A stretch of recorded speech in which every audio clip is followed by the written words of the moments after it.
Thank you, Chairman Denham, and thank you, Ranking Member Norton, for conducting these hearings today.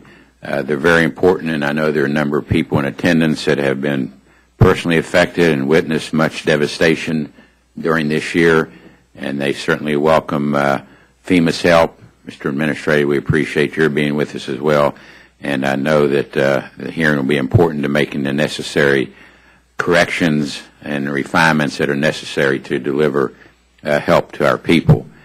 I do want to also say a special welcome to the Honorable Klein Griggs, who's the District 4 Tribal Council member of the White Mountain Apache Tribe.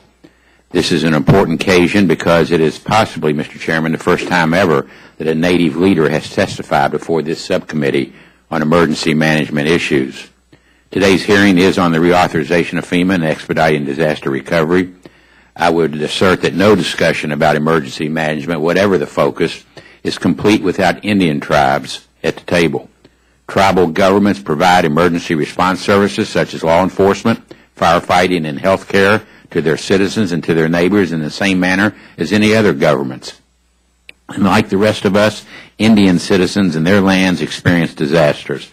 In fact, over the last several years, Native America has suffered damages from Hurricanes Katrina and Rita, to winter ice storms in South Dakota last year that cut off heat, water, and electricity for several days and below zero temperatures, to the recent flooding of the Yellowstone River in Montana.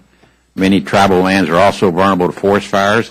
Unfortunately, the White Mountain Apache Tribe knows this firsthand. Not only did the tribe suffer devastating losses from a 02 wildfire, but tribal forests were also damaged last month when the Wallow Fire, which burned its way across Arizona, crossed onto reservation lands. So whatever the disaster, Native America rises to the challenge to help themselves and to help others respond and recover from the disaster at hand. Yet despite the courage, strength, and resilience shown by Native Americans in their response efforts, federal law does not fully recognize tribes for their recovery efforts. Under the Stafford Act, Indian tribes are treated as local governments of the state and must rely upon state governors to request a disaster declaration on their behalf when they are overwhelmed. While this work may work in some disaster situations, it does not work in all situations. In those situations where it does not work, Indian tribes may be left to bear the cost on their own.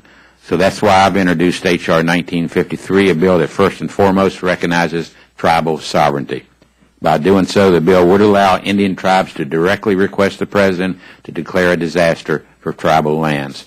I believe that's the first step in addressing some of the emergency management challenges faced by Indian country. And again, Mr. Chairman, I thank you very much for the opportunity to make an opening statement and thank those witnesses that are with us today.